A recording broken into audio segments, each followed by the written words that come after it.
So I got the AC on, y'all. I'm gonna try to,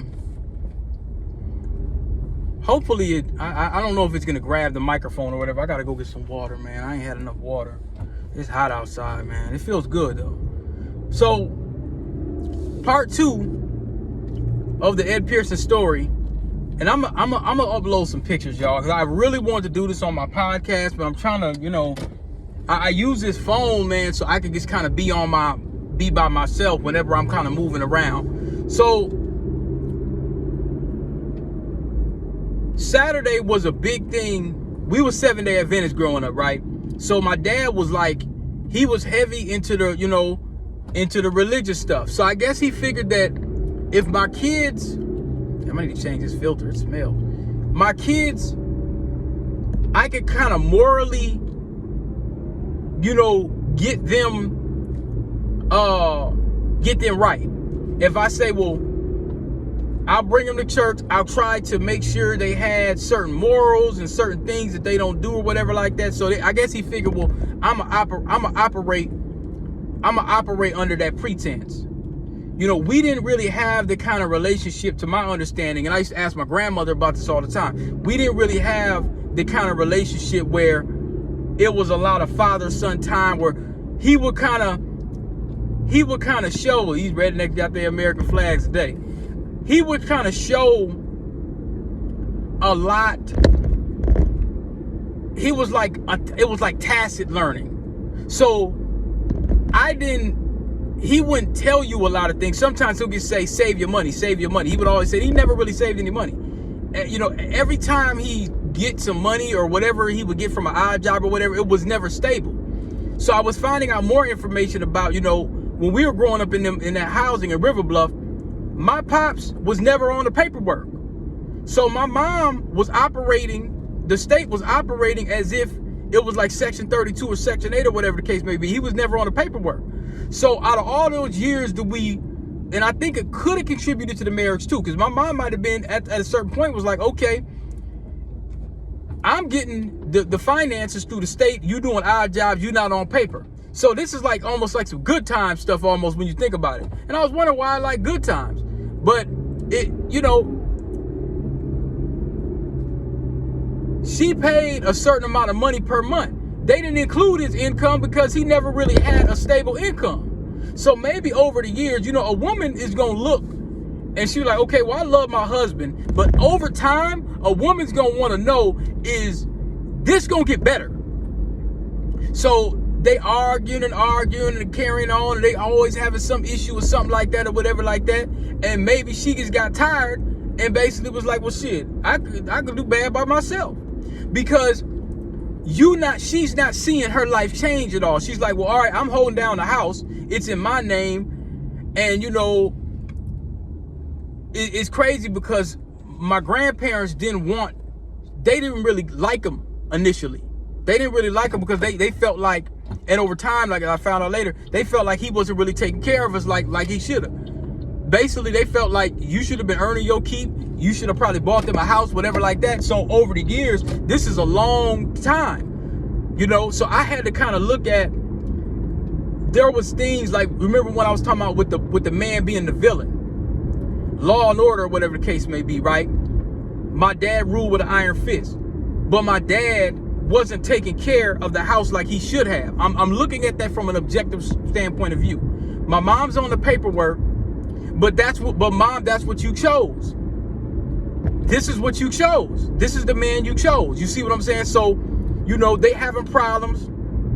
It's always some money problem, whatever the case may be. It's always some issue. She says she wants some snacks. Okay, I'll get that. So it's always some issue going on. And my dad, you know, he wasn't lazy.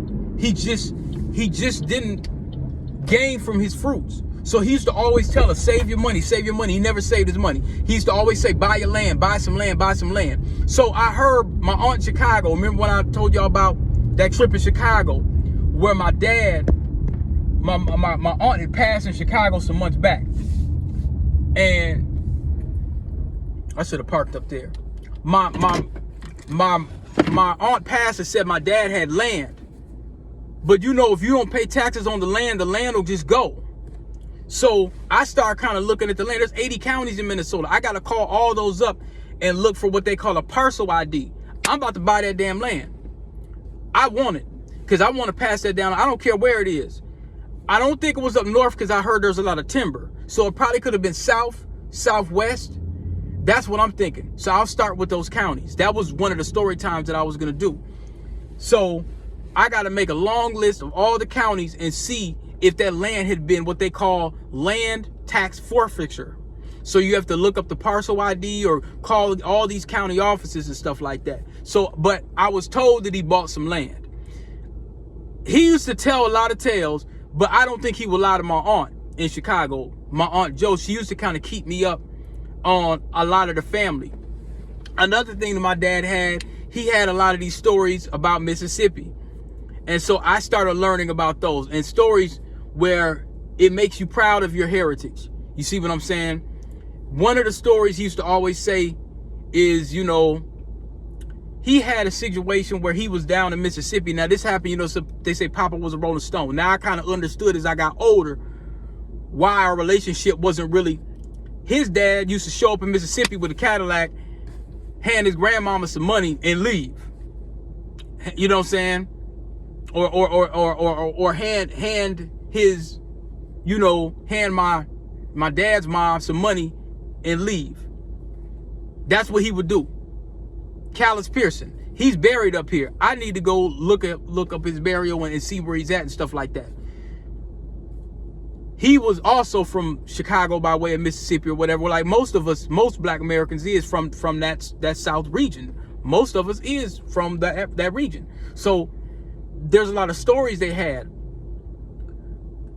My grandmother, or his grandmother, my great-great-grandmother, on my dad's side, owned land in Mississippi. This was in the 1900s, some acres. She had cows and I think stuff like that she used to sell to the people in the market or whatever the case may be.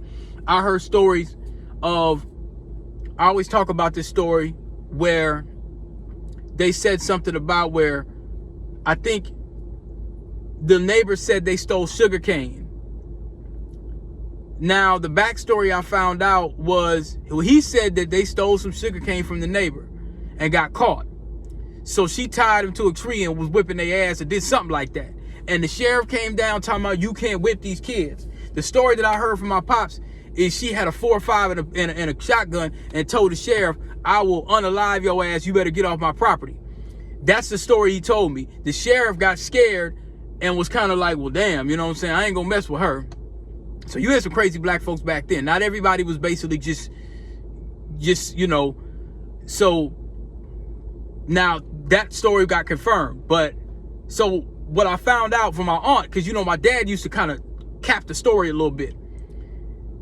My great-great-grandmother was beating his ass because he didn't want to work on the farm.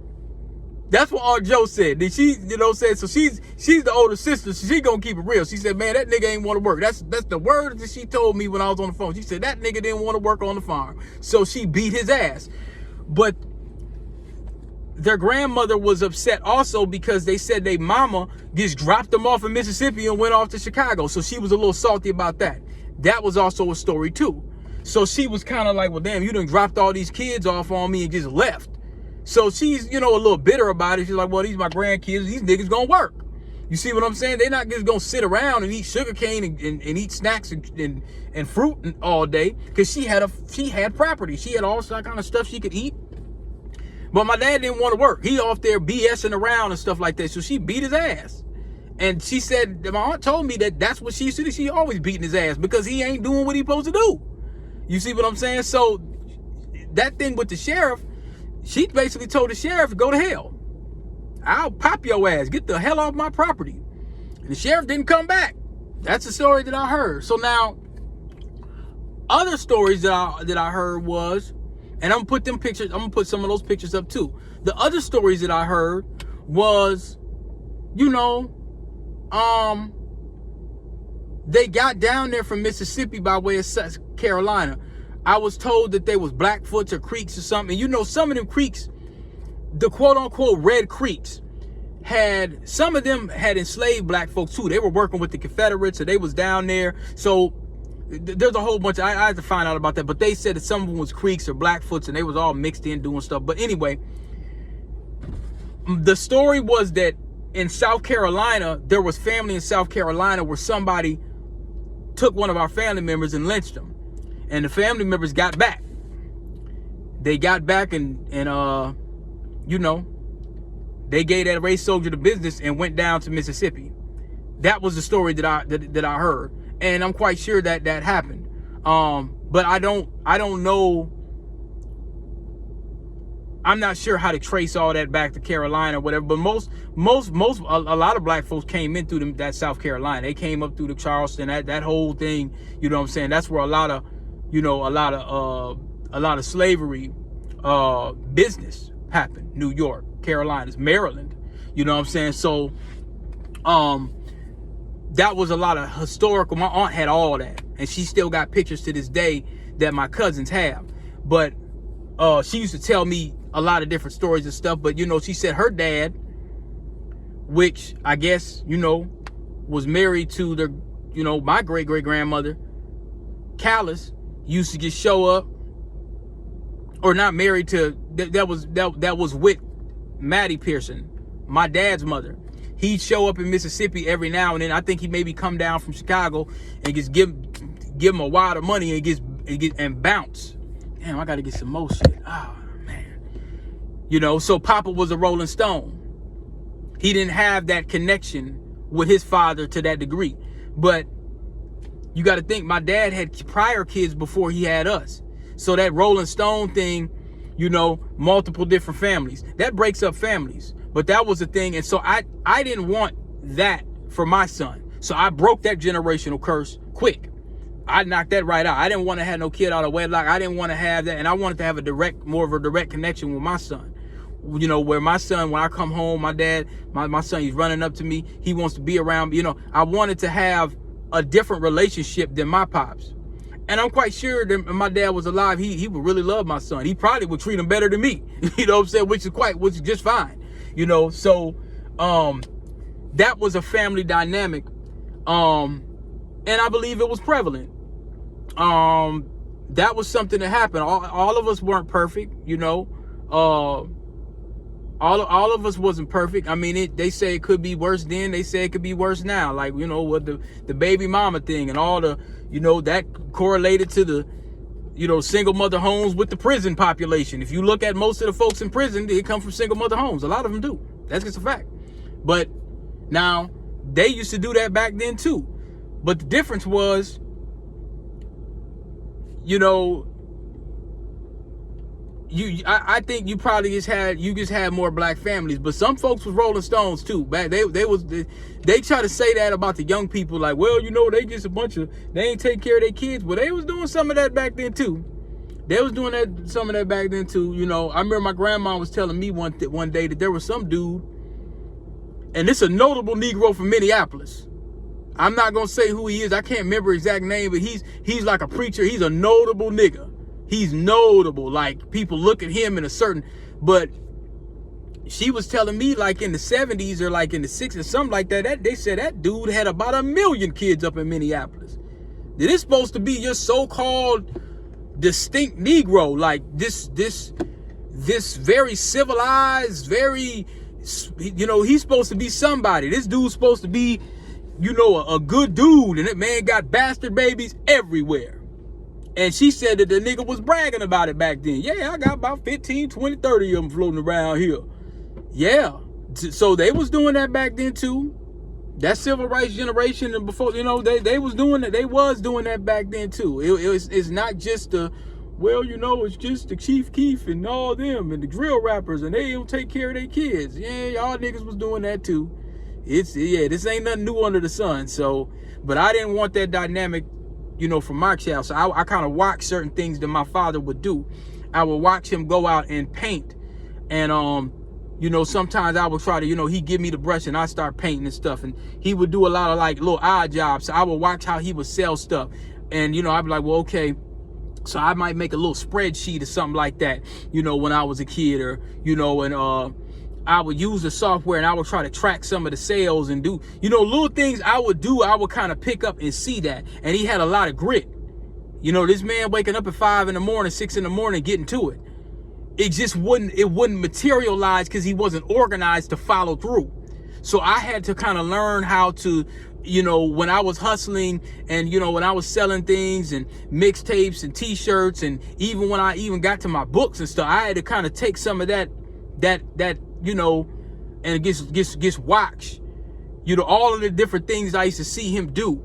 Like, I had a thing, I used to like getting up early. A lot of times when I used to have like female company and stuff, like before I got married and all that, and I used to have, you know, ladies and stuff like that, and, you know, back in like 09 and before and all that, some women, they didn't like getting up. They want to lay up and do all this here that we done continue for another day, and I gotta get some bread. You gotta go. You see what I'm saying? Like, and you know, they didn't like that.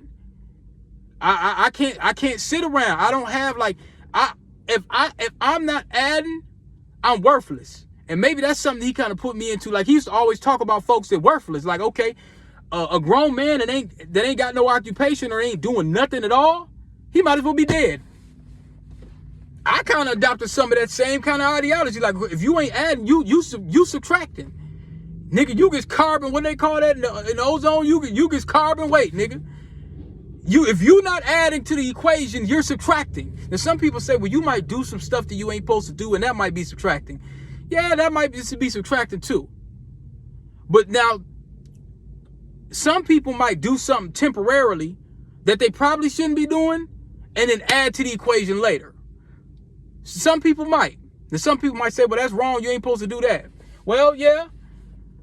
But me, like, when I feel like I can't do, I don't like idle time where I can just sit around and I'm not doing nothing. You see what I'm saying? That's always been my ideology. I can't sit around and do nothing. I start feeling like, what's the point of me even being on this planet? I'm worthless. I'm not adding any value or asset. If I'm not adding, then what's 0 plus 0? You see what I'm saying? So I used to pick up some of them different things, and that drove me to have some ambition. So I don't like being around non-ambitious people. I don't like being around whiny ass niggas. Like, sometimes when I used to always hear some dudes, hey man, let me get $1, man. You know, my mama ain't sending me no money. I'm at the gas station. I'm on my way to work. Man, you know, my people ain't looking out for me. Like, man, go ahead and get it, bro. Go ahead and make it happen. I don't want to hear you whining, bro. I don't want to hear it. Don't nobody want to hear it. Your people probably ain't telling you that. I'm telling you that. I don't want to hear it.